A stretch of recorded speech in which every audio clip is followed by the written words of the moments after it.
Lauren had told her friends multiple times that she felt someone had been inside her apartment, and she also started getting an eerie vibe when she came back alone, especially late at night. It was as though she could sense something wasn't right, and she even thought about moving multiple times, but unfortunately never went through with it. The reality was that Stephen McDaniel had stolen a master's key from a security guard and let himself into her apartment and looked around on several occasions. He also started filming her when she would leave and return to her apartment during all hours of the day. Had Lauren been in this situation before, or even knew anyone that had, she may have trusted her intuition and unknowingly saved herself from a tragic fate. But that's the key word: trust. She had no proof of the danger she was in, only conviction, which unfortunately wasn't strong enough when it was most needed. Stephen McDaniel snuck into Lauren's apartment once more, only this time she was sleeping inside. Lauren put up a courageous fight and clawed at her attacker's face and chest, but she was eventually overpowered and died of asphyxiation. 3 days later, Lauren's concerned friends would arrive at her apartment and let themselves in with a spare key. McDaniel would notice from his window and invited himself inside as he offered to help.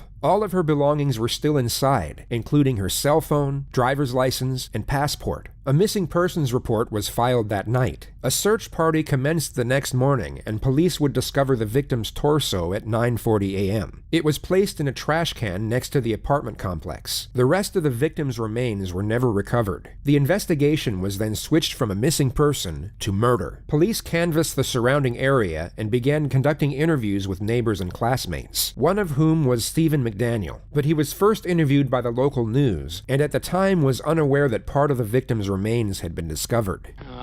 We're just trying to find out where she is at this point. I mean, no one has seen her since Saturday.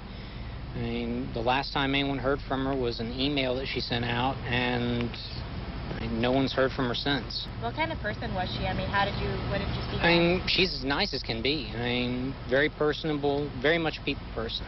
Do you know anybody any enemies she might have had, somebody that might want to hurt her? No, we just don't know where she is. What about in the parking lot area? I know they've been doing a lot of, I think that's where they have recovered the body or whatever they recovered from there. Body? Had you seen anything there? Had you seen anything there? I mean, we don't know if this is the same person. You know what I mean? Like, they took out a body there earlier. We don't know if it's the same person or not. So that's how we're trying to ask people if they know who lived there. Are you okay, sir? I think I need to sit down. Okay.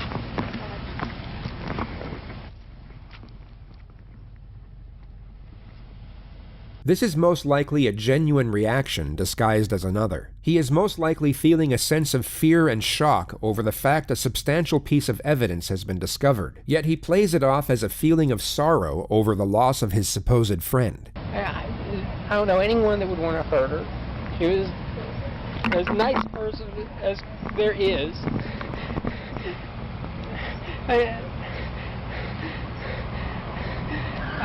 Was she moving soon? Did you know anything about her? Yeah. She was going to be moving out today. Why would anyone do this? Maybe I could have helped. I mean, they went in. We looked around the place.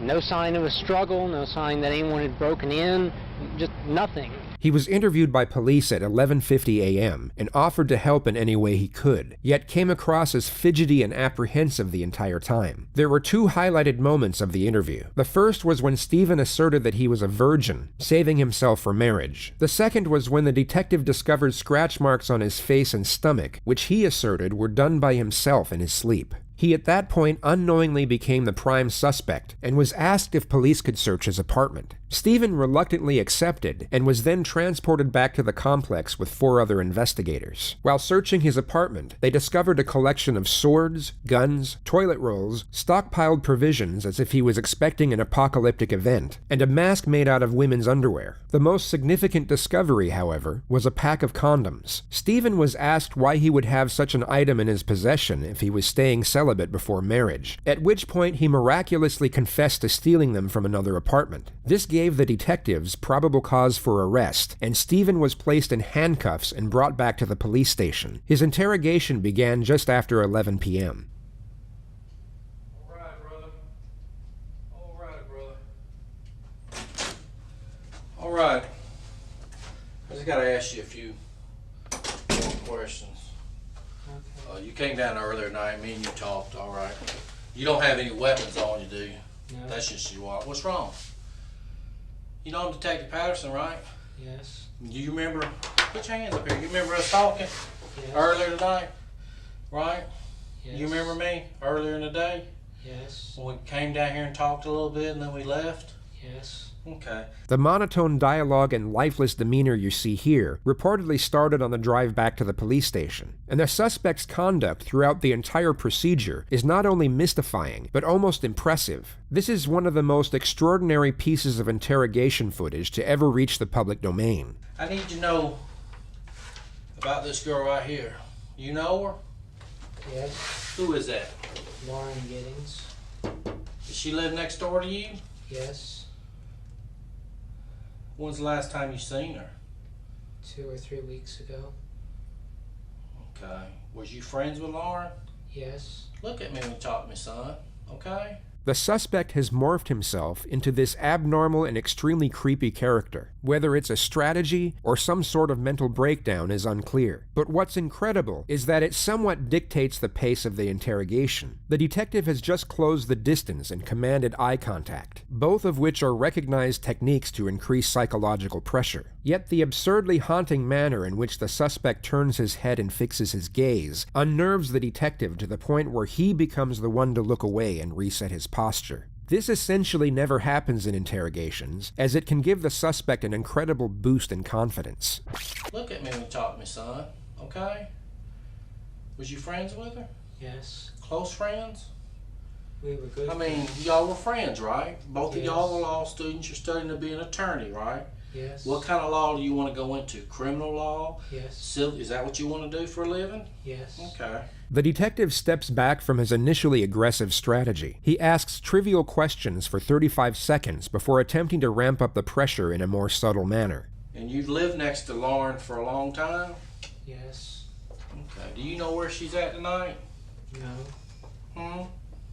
No. Have you ever seen her with that dress on? No. You have no idea where she's at? No.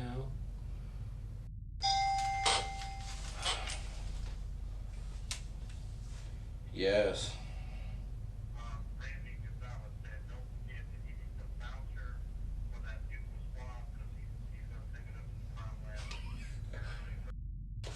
Look, just tell me what happened, brother. I don't know. Well, where's she at? I need you, I'm asking you for your help. I'm a detective, and I'm asking you for your help. Can you help me? I don't know. What do you mean you don't know? You can't help a friend out? I don't know what you need. I need to know where Lauren's at. I don't know. Do you even care that no one can find her? Yes. I mean, I don't know, do you? Yes.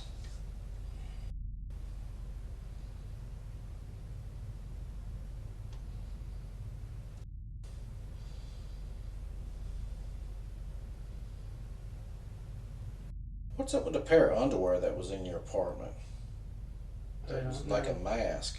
It was cut out like a mask. You cut underwear out that look like a mask? No. Are you a knife collector or a knife person, or No. you just like knives? I used to collect swords. I mean, do you know your swords? Yes. I mean, to sell and trade swords? No. Is that how Lauren looked with the long hair the last time you seen her? Yes. Or did she cut? That's how she looks. Yes.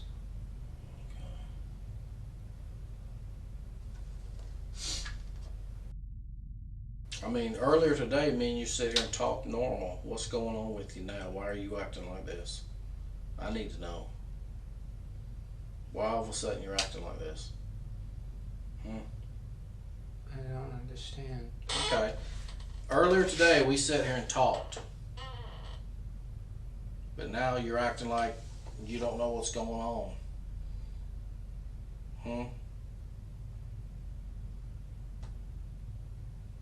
I mean, did something happen or something to you? I mean, why are you shutting down? Why are you not talking to me? I don't know. You don't know? Are you scared? No. I mean, you're not scared, are you? No. Stephen's demeanor doesn't waver for the first 20 minutes, so the detective eventually takes a more distinctly aggressive approach. He attacks the subject's character to see if it might coax him out of the act and into defending his dignity. You got your ass on that fucking news and stood out there and gave a media report that her mother saw about her missing daughter. And you want me to sit there and tell him that you don't know? Is that what you want me to tell him? Because you're all over the news. You sure stood out there and ran your mouth to the news media. But now you're going to get out here and you don't fucking know. You know. You're just a sorry piece of shit that don't give a fuck. Right? No. Well, why'd you tell the media everything? Do you need to see what you told the media today? It was on the 11 o'clock news. Well, I'm asking you. Tell me. I want to know. I don't know where she is. That ain't what you told the media. You didn't stand in front of that camera and say, I don't know. I don't know. I don't know.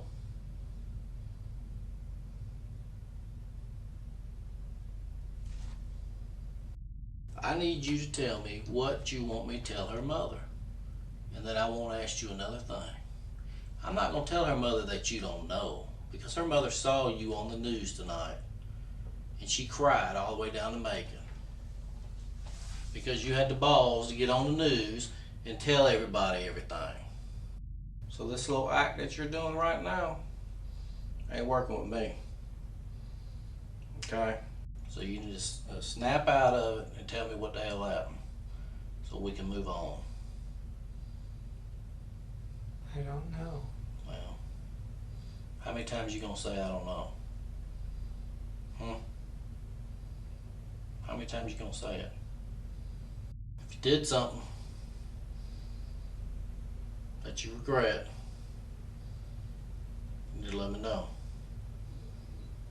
I didn't. Well, who did? I don't know. Whether it was planned or not, the second detective enters the room with a similar strategy of immediate aggression. Rapport development seems to have been collectively thrown by the wayside. What's up, buddy? Did you talk to him about his guns? Yeah. When was the last time you shot those guns? I haven't. You've never shot a gun? No. Have you ever shot any gun in your whole life? No. Never. No. So you bought 3 guns that you've never shot? Yes. Why? To have. For what? To have. For what? I'm asking for what? Why do you want to have them? What makes, did they give you, I mean, tell me why it's important to you to have 3 guns.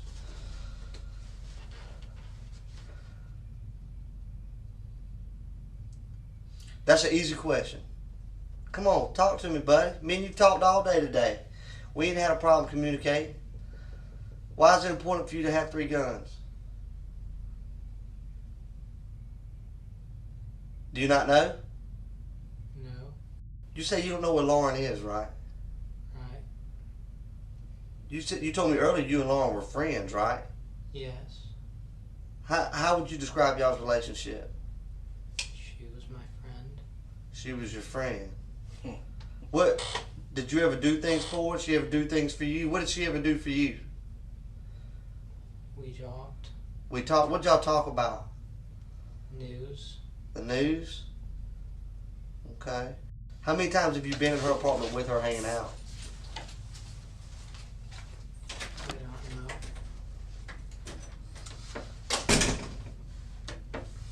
You don't know? If you had to guess, what was just, I mean, 1 time, 2 times, 3 times, what? Maybe 2. Maybe 2? See, if I had only been somewhere twice, I could remember that. If I had been there over 50 times and you ask me how many times I've been like, I don't know, a lot. But the fact that you've only been there twice, when I say how many times you've been there, you say you don't know, that's just odd to me. Does that make sense to you? Yes.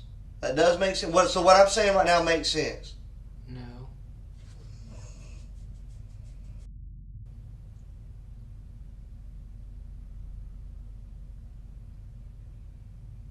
Lauren's missing. This pretty little girl right here, your neighbor, she's missing. Much like Detective 1, Detective 2 now valiantly moves in for the psychological charge. He closes the distance and locks eye contact. His physical demeanor, alongside a prolonged gaze, will hopefully crack the suspect's fortified barrier. Once broken, the momentum will commence and the suspect will be more likely to divulge incriminating information. All the detective has to do is maintain eye contact for longer than his adversary. It's a psychological battle of attrition between two opposing forces, and these moments can sometimes last for minutes on end. I know.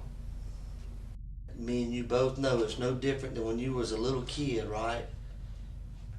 And you reached in that cookie jar and you got caught after your mama told you not to get that cookie. And when she was, did you get a cookie? No. And whenever you tell a lie, you feel bad about it right then. One, with every lie, there's a chance you're going to get caught. And that weighs on you because you know you did something bad. Am I right? I didn't do it. You didn't take the cookie? No. You smell like you've been cleaning up, like you've been using cleaner to clean up. I know what that smells like. My wife smells like that all the time when she cleans the house. You've been using some kind of cleaner to clean up your apartment, hadn't you? No. Steven, you telling me you live like a man? How does your apartment get cleaned? I clean it. When was the last time you cleaned it, Steven? I don't remember. Was it this week? No. You mean you go a whole week without cleaning? Yes. Why? That's horrible, Steven.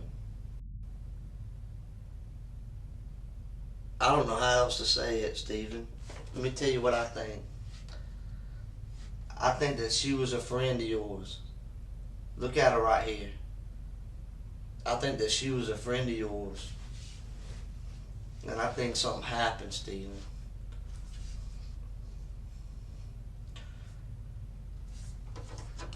You used to watch her come in and out of her apartment, didn't you? No. Well, how y'all doing? We're just talking. See that pretty girl right there? Yes. You telling me you looked at a pretty girl like that and you never once thought, ever, man, she looks good. You never thought that? I don't understand. What do you mean you don't understand? You know how when you're sitting there you see a girl walking down the road and you say, man, that girl looks good. You ever see a good looking girl on the road and you think to yourself, man, that girl looks good? Yes. You never thought that about her? Yes. So you mean to tell me you look at porn on the internet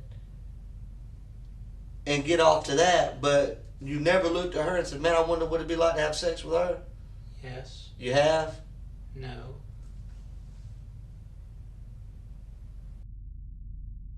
Steven, this is hard, buddy. I know this is hard. And I can tell it's on you. You want to let it go. There's blood in your apartment, Steven. You didn't get it all up. This is the widely recognized futility technique, which is used to make the subject believe it is useless to resist due to the overwhelming evidence against them. It's most effective when the interrogator can play on doubts that already exist in the subject's mind. The only problem here is that Steven didn't dismember Lauren inside his apartment. It all happened in Lauren's apartment, so the detective's bluff is already called at this point. It didn't all come off. You scrubbed and you wiped.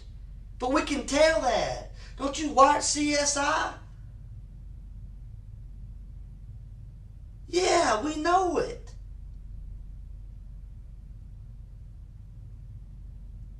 Steven, Why is there blood in your bathroom? The detective now completely shifts his strategy from confrontational and aggressive to sympathetic and understanding. He attempts to create a connection and then afford Stephen a more socially acceptable reason for the crime. This is extremely difficult to pull off after a direct confrontation, as there is no established rapport nor trust. The usual routine is the exact opposite. You would first build rapport and then get aggressive once a connection has been attained. I wanted to give you an opportunity to tell it. I wanted to be here with you to go through that process because I know you're not a monster, man. I know you're not a bad guy. You're just a hard-working student trying to pass a bar exam, ain't you? You ain't got a lot of support from your family, do you? Yes. You do? The strategy fails at the first hurdle. Stephen immediately shuts down the afforded sympathy and reasoning behind the alleged crime, which was the concept of unsupportive parents. But the detective now attempts to roll with it. A lot of people can't say that. And the fact that you do have support from your family should make things easier. Because your family wants to feel like they've raised somebody that tells the truth and is honest, right? Yes. Did you hurt that girl, Stephen? No. Have you ever hurt anyone, Stephen? No. You've never hurt anyone. No. I've hurt people, Stephen. I've made mistakes in my life. It's not even normal to say you've never hurt anybody. Sometimes people get mad and they say things they don't mean to say. It hurts. You never kicked a dog or a cat? The lead detective then asks non-confrontational questions for almost 30 minutes, which is most likely to see if it will change the suspect's demeanor and the manner in which he responds. But it doesn't. Stephen maintains the same lifeless disposition which he has now kept up for almost 90 minutes. You know what's crazy? I was talking to people that he works with and everything. They talk about how he's always expresses himself. But he don't know. He's very talkative. Stephen, they say you're so talkative, buddy, that you're always so friendly. You stop in and say hello, and you talk. Why is it that you're acting so short with us tonight? If you have all this character and personality about you, why is it that everything that we get from you is yes, no, or I don't know? I don't know. Why are you acting like this, Stephen? You see how I'm able to talk in complete sentences? Like we're having a conversation, but the only thing you're bringing to the table is a yes, no, or I don't know. Stephen, did you hurt that girl? No. Would you tell me if you did? Yes. Have you lied to me at all in this interview? No. Yes, you have, Stephen. When was the last time you did laundry? A few weeks ago. You ain't washed clothes in a few weeks? Yeah. Why?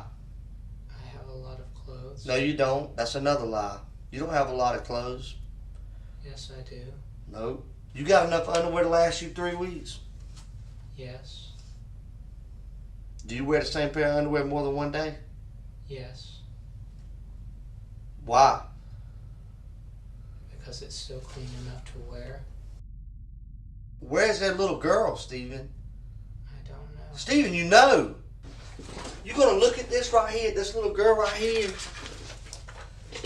and you're going to say you don't know? I know you know. I don't know. Yes, you know. What are you going to say tomorrow when I say we got your hair with the body? What are you going to say to me then? Because you know, like I go like that. Look at my hair. That's how easy it falls out. Look at all that on your head. You don't think nothing fell out? It did. We just wanted to give you an opportunity to tell it, so you didn't look like a monster at the end. Because you know what? I don't believe that you're a monster, Stephen. I believe that you're a good guy. You've been picked on. Girls didn't show you the respect that you deserved. You did something stupid. And I believe you feel bad about it. And that's why you're all freaked out right now. But I'm giving you the opportunity to get right. I'm giving you an opportunity to show everybody you're not a monster, that you feel bad about what happened. Your hair is there, man. Your hair is there. That's right, buddy. See that? Look at it. See how easy? See this stuff right here, your hair? Yeah, it fell out of your head when you was moving the body, Stephen. That's right. Do you remember moving the body? No. Yes, you do, Stephen. Why, man? Why? Tell me, bud. I didn't do it. Yes, you did, Stephen. We want you to tell it so that way people understand you're not a monster. Things just, you got out of control. It's a sickness. Why'd you do it, Stephen? I didn't do it. Stephen, why are you going to keep telling that? You hurt that girl. No, I didn't. Yes, you did, Stephen. You hurt her, man. She was screaming. Screaming, Stephen. Why? And I know you feel bad about it. I can see it in your face.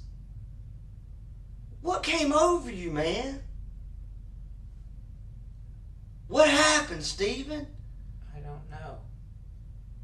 I know you don't know. You couldn't control it, could you? I didn't do it. Stephen! They steal your hair and take it over there? They didn't, did they? That's right. It's all sinking in right now. He knows, is what you're thinking. Stephen, I don't want it to be a game between me and you. I know it hurts, and I know you're not an awful person and you want to tell it. Your hair was there, Stephen. We've all known it all along. We wanted just to give you an opportunity to tell what happened. Did y'all have sex? No. Did you try to have sex? No. You think about having sex? No. Liar. What kind of man doesn't think about having sex? You said earlier you like girls, right? Yes. You said she's a pretty girl, right? Yes. What'd you do to her, Stephen? I didn't do anything. You're lying. You hurt that girl. No, I didn't. Sure it did, and that's why you're having this massive meltdown right now. The detective quite literally repeats the phrase, "You hurt that girl," to which Stephen responds, "No, I didn't," and this goes on for the best part of 20 minutes. Perhaps the detective's strategy was to induce mental exhaustion, yet it had no effect whatsoever. Why did you hurt that girl? I didn't. Why'd you hurt her, Stephen? I didn't. You hurt her, Stephen. No, I didn't. Yeah, you did.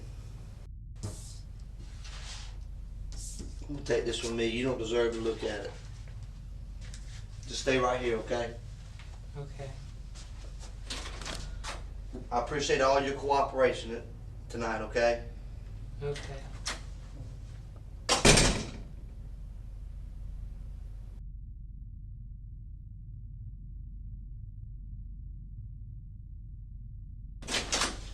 Alright, we're getting ready to go. I just need to discuss a few more things with you. The lead detective now abandons the pursuit of any sort of admission. He instead proceeds to belittle and humiliate the suspect as much as possible. It may have a tactical purpose, but it's more likely out of frustration, alongside the fact he is certain of the suspect's culpability. I know earlier today you told me you stayed home all weekend, right? In your apartment. Yes. Did anybody see you? Did you talk to anybody over the weekend? Were you on your computer all weekend? Is there anything I can look at that I can say he couldn't be involved because he was on the computer, or he was online on a porn site, or he was online doing college work, or anything that would exclude you as being involved altogether? I mean, did anybody see you this weekend at the house? Did you go out to get a newspaper? Did you wave to a neighbor, or you just locked yourself in all week? Yes. Nobody saw you? No. I mean, what do you just stay in the house all day? Yes. I mean, what do you do all day in the house? I mean, you've always done that your whole life? You don't have no friends? How can you go your whole life without a friend? I have friends. Where they at?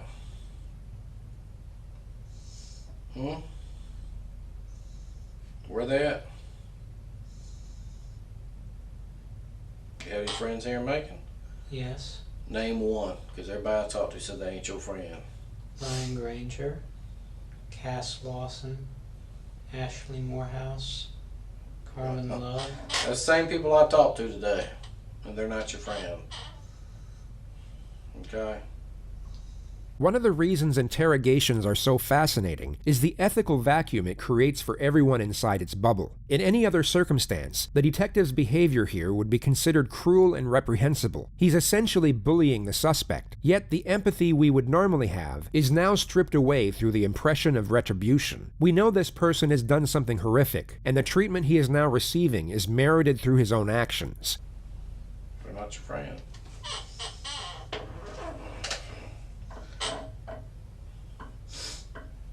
I mean, it's all over anyways.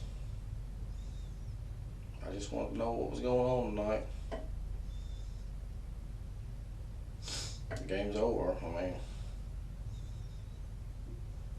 we know what you did to her, so we just want to know if you were going to tell us or not. I didn't do anything. Well, that's what you say. But we know different, so you're fucked either way. You're fucked. We already know. We know you killed her. We know you put her body in the trash can. The news media knows it. Glenda knows it, your mother. Your sister knows it. Your sister's husband knows it. The one that used to beat your sister. He knows it. You know what he said? He said he's a crazy motherfucker, is what he said when I called him. That's your own family calling you crazy. Nobody wants to see you. Nobody's coming to visit you. So you can sit there with that dumb look on your face, but it's over.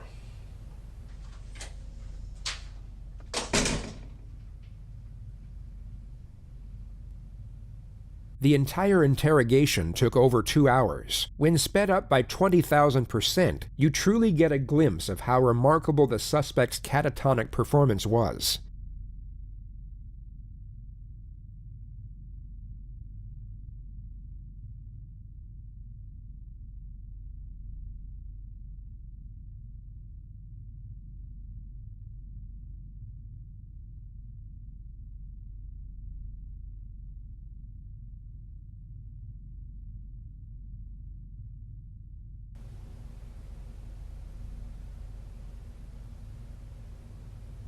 His mother came to speak with him soon after this moment, and although he maintained his innocence, he immediately snapped out of the zombie-like character. It's difficult to interpret the reasoning behind the performance, whether it was a pre-planned strategy, improvised in the moment, or some type of psychological breakdown is unclear. But whatever it was, it evidently seemed to work, as the interrogators got nothing. The suspect's behavior was so abnormal, they were essentially at a loss with what to do, or where to even start with a specific plan of attack. The evidence, however, was irrefutable. Hundreds of pictures of Lauren were discovered on Stephen's flash drive, along with multiple video recordings of inside her apartment. A hacksaw was found in a supply closet of the apartment complex, and it was marked red with what was later identified as Lauren's blood through DNA testing. The packaging for the exact same hacksaw was found in Stephen's apartment. When confronted with the evidence, he took a plea deal to avoid the death penalty and was rendered a life sentence without the possibility of parole. He is currently being held at the high-security Hancock State Prison in Sparta, Georgia. One of the more discussed elements to the present day is the motive behind the crime. What was the reasoning behind Stephen's actions that night? He asserts that murder was never his intention, but simply the result of momentary panic and confusion, all preceded by the foolish decision to break into an apartment, which stemmed from a potent yet harmless infatuation with a girl he found attractive. He essentially tried to make out that his behavior was devious and calculating, but not evil or perverted. Public opinion on the matter varies, yet the general consensus is that the murder was premeditated, mainly due to the fact that he had bought the hacksaw just days prior to the murder. A popular psychological viewpoint takes us back to the personality of a stalker. Lauren was set to move out the very same day she was murdered, which brings some to believe that Stephen was terrified by the notion of change, that the person he had been infatuated with and fantasized over for so long was no longer going to be a part of his life. And no matter how obscure and unreciprocated their association was, he couldn't bear the thought of losing her. Rather than Lauren going on to live the promising life that lay ahead of her and leaving Stephen behind as a forgotten memory, he has now in some abstract manner connected them both forever.